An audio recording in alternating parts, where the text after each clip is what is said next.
Of toe-to-toe, I think going forward they're going to list this fight as the one which really reintroduced all of us to toe-to-toe, mano-a-mano.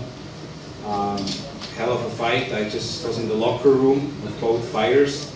Of course, lots of celebration in Leo's locker room, but you know, it was a tough fight, and you can see it on his face. And he'll be here. And then I was in Abner's locker room. There's a lot of disappointment, but I tried to cheer him up as much as I could. He's a hell of a fighter. I think tonight he gave it his all. I think it was a close fight, and you know, Abner is just one of those fighters which is must-see TV. You can't miss it, and there's going to be another night for him. While we wait for. Then of course the Trout fight as well. Trout and Charlo, they left already. And I know that the fight you all want to see is Jared Hurd and Charlo, and I think that's the fight we are going to be pushing for. Give the fans what they want. I think in that particular division that's the biggest fight to make, and everybody wants to see, so I'm very hopeful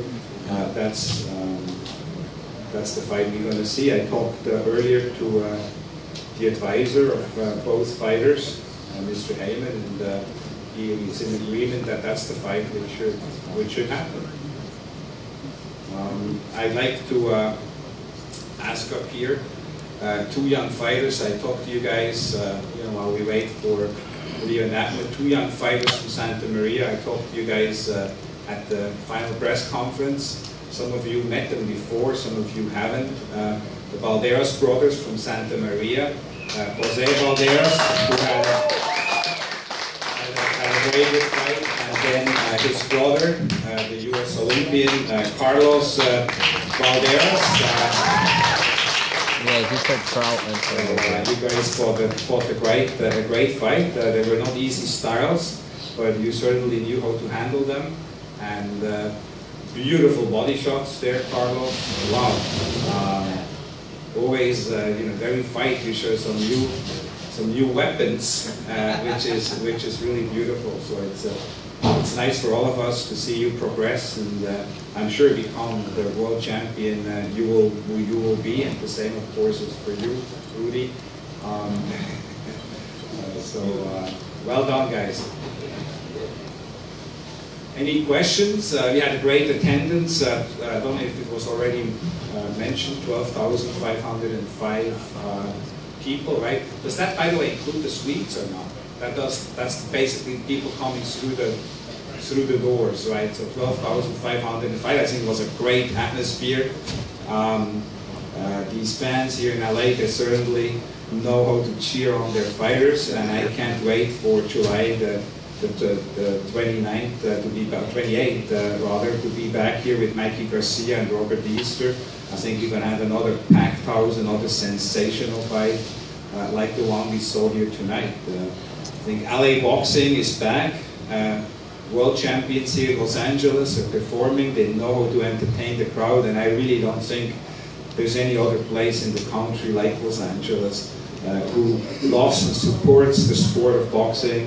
And so it's a pleasure to continue to bring big fights here to the Staples Center. Any questions? Yeah.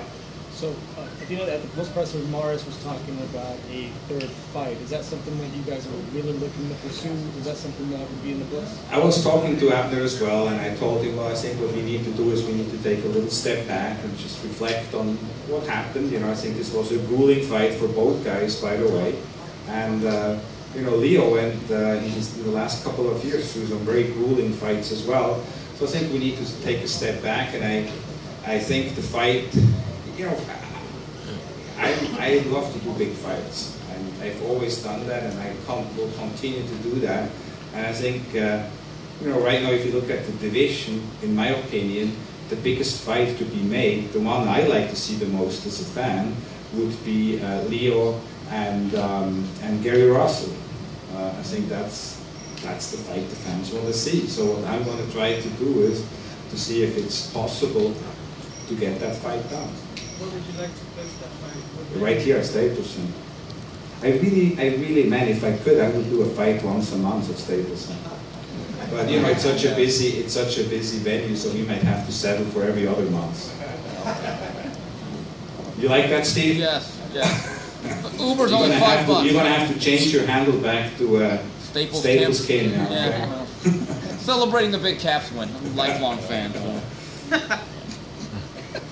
Yes. How do you guys feel about the attendance tonight? I know there was a Dodgers game tonight, but it's a little bit less than what they did last time, a little over 13,000, I think. I think actually it was very close. I think it was 12,800 or something like that. So it was pretty much the same. But you know, what I believe in is I believe that the prices were a bit higher, so the gross and the net gate will be substantially higher than the first one.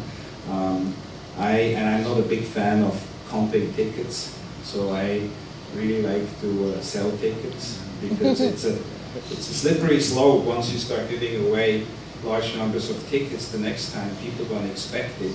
But when you don't do it, then they know they're going to have, if they want to go to the fight, they're going to have to buy. And so, so I'm very happy with the turnout. I'm extremely happy with the gate here. I'm sure it's going to be well over $1 million. And you know, you need to, you know, some people say, well, maybe the ring sides were a bit too expensive and so on. Well, okay, but you know, we have to show the world that we can generate big gates here in Los Angeles as well. Because if we can't, then the big fights won't come here. They will go to other places where they can generate big gates. So we have to really, you know, build up LA not only as a fight town for smaller fights, but a fight town for the big fights. And by that, I need the help of all of you from the media, and I need the help from all the fight fans to support the fights and come out and buy tickets and not wait to see if they get comps. Because I can tell you, with Ringstar being a promoter, they'll be waiting for a long time. I do not believe, and I never did, whether it comes to tickets or whether it comes to TV as well. I believe, you know, you charge.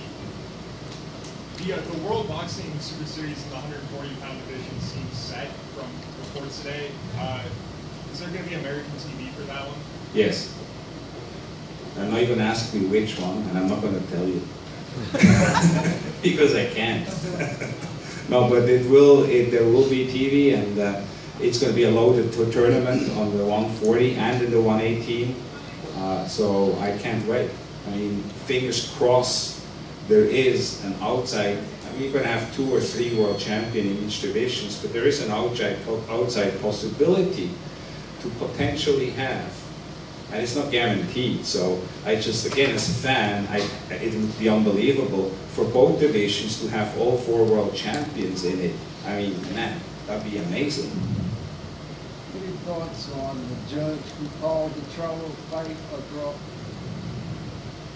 Yeah, I was surprised. I mean, that's all I can say. So, I don't know which one it was. I don't know the guy, but I think that was not the right card. But you know, it happens in boxing, unfortunately. And I think as long as we're going to be in boxing, we're always going to have, once in a while, those crazy cards. And I just hope that it's going to become less and less, as you know, the judges are going to be held more responsible for turning in cards which really don't properly reflect the fight. And what about when the fighters go to the weigh-in and they weigh a certain weight on the day of the weigh-in, and the night of the fight they become heavier? Yeah, that's a very good point. And I know Lance actually wrote a story about it, and some other reporters as well. They had this week a dehydration seminar organized by Andy Foster, who really is doing a hell of a job. He's the executive director of the California State Athletic Commission.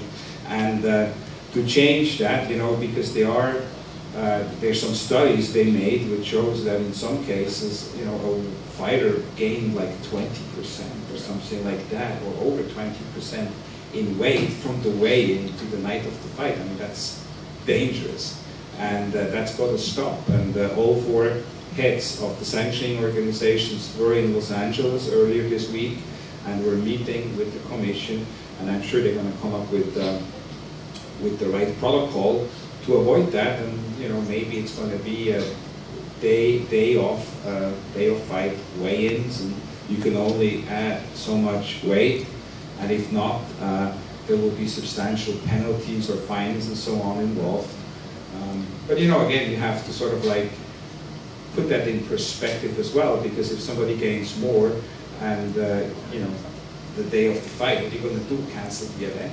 And people flew in and they bought tickets, and I mean, how fair is it to the other guy who didn't do anything wrong, let alone all the other guys who are on the card?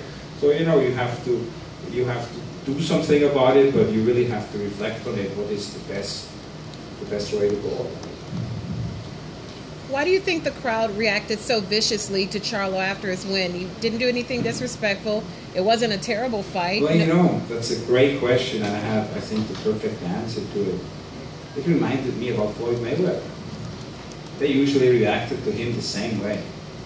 And, you know, in boxing, we have great champions, we have many champions, but we have very few fighters who are able to evoke those kind of emotions in people. Man, the whole Staples Center was booing it.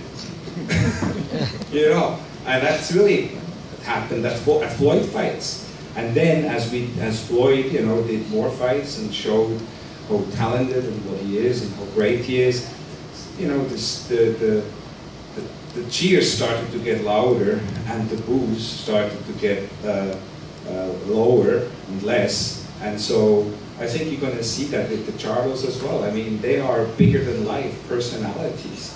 And in boxing, we need that, you know, we need that. We need personality like that. I mean, I see it with some of my own family members that says, oh, you know, since Floyd retired, the Charlos are really our favorite fighters now.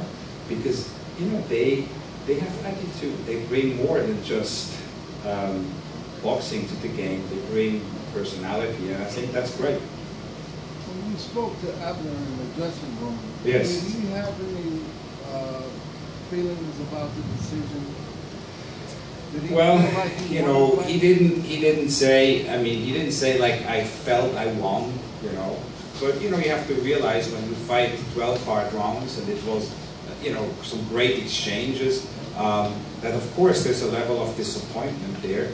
And I think the biggest disappointment, one thing which he kept telling me in the locker room several times, his wife and his daughter were sitting there, and he kept telling me, look at my daughter, look at my daughter.